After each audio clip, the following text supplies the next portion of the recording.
this whole idea of quantum physics, Newton's law, nature, the order of things, and how life and nature itself operates.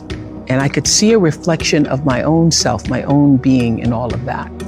And reading Newton's law, third law of motion, which says for every action there's an equal and opposite reaction, was like a religious experience for me.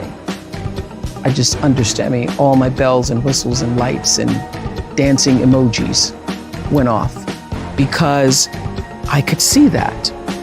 I'd experienced a little bit of that in The Color Purple, that beautiful line where Whoopi, as Miss Seeley, says, everything you try to do to me is already done to you. That struck me in particular in the movie. And I understood that everybody's actually saying the same thing. Newton's saying the same thing as Miss Seeley is saying the same thing as what we in this country and in the other countries call the golden rule, that really what you put out is coming back all the time. And what really struck me is that it's not do unto others as you would have them do unto you. It really is when you do, it's already done, because that's law. How did you turn your pain into purpose? Well, before the pain became a purpose, it was just an acknowledgement of what had happened to me. And one of the things we talk about in the What Happened to You book is that anything that has happened to you, and I wanted to just make this point to everybody, there's not a Black woman in this room who hasn't been through something that helped her build strength, and then something else that helped you build strength, and then something else that helped you build strength. Sometimes you go through so much, you say, God, don't teach me nothing else new today. I don't need no more strength building. But this is what I know, is that strength times strength times strength times strength. Every time you got stronger, you were building power, because strength times strength times strength times strength equals powerful. So we're sitting in a room amongst ourselves with all of these powerful women who have their stories of what happened to you that you can now turn into post-traumatic wisdom. So what I was able to do was to take what had happened to me and to use it as an empathy builder for myself and for other people. And it is my empathy and connection that has allowed me to be the woman that I am today. And so anything that has happened to you, if you are willing to learn from it, to open up and no longer allow the stigma and shame to cause you to hide your secrets, but to know that your vulnerability is where your real strength lies, and take that pain and turn it into something meaningful for yourself. And as Maya used to say, I wouldn't take nothing for my journey now, not even the sexual abuse, the sexual assault. When I was raped, I didn't even know what a penis was. And like so many other people in this room who were also sexually assaulted when they were young, I didn't tell anybody because I knew it would be turned on me. I knew I was not in a safe environment where other adults would trust my word. And so I kept it to myself until I was literally on an Oprah Winfrey show. Somebody shared their story of abuse, and I was like, I thought I was the only one.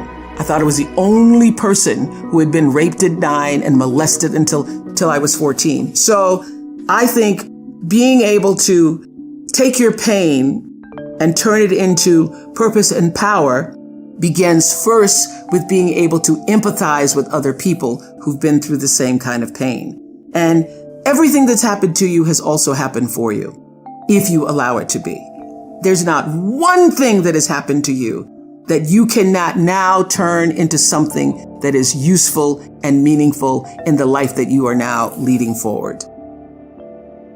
How do you stay on the positive path of, positive karma? Not even in regards to, I would never do that again. But when you have so many negative forces, even in your family, that can come in, how do you stay in a positive place with positive karma? If there are a lot of negative people in your life, don't look at them. Look at the energy that you are creating to attract them. Don't look at them. Look at yourself. What are you doing to draw those people? Because if you are surrounded by negative people, there's a part of you that's willing to tolerate that. Is there not? I agree because there were a couple of negative people in my life, and I chose to keep them in my life because I didn't want to push them away. Like, you don't push them away because they were friends. So, you know. It really comes down to, who do you want to be in the world? Who do you want to be? Not what do you want to do, not what do you want to achieve. Who do you want to be? What is the kind of person when they're reading your eulogy? What do you want the words to be said about the kind of person you have been in the world? Do you know the answer to that question? Do you know the answer to that question? I'm asking that of everybody. Do you know what that is? Because in the end, I was just at one of my dear Harpo employees, been here for 20 years. Her husband died suddenly of a brain aneurysm. It was the most beautiful ceremony. I left that ceremony wanting to be a better human being because the words that were said about him as a human being, as a father, as an uncle, as a friend, the words that people spoke about him were so loving and impassioned that I thought, gee, when I die, I don't want people to talk about the number of shows I did. You want people to talk about how your love affected them, the love that you put out into the world, affected them. So if that is the paradigm that you're living from, how can I serve and be the most loving, gracious, giving person, whatever my talent is, to all the girls that you're counseling? How do I do that with love, ultimately?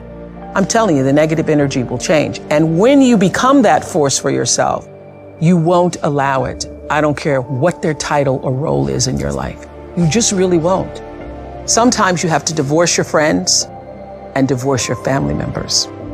And if you handle them with love in doing it, they will come back. You will have an opportunity to reconcile. I speak from what I know. But I've had family members for whom I've said, I will not allow you to treat me this way.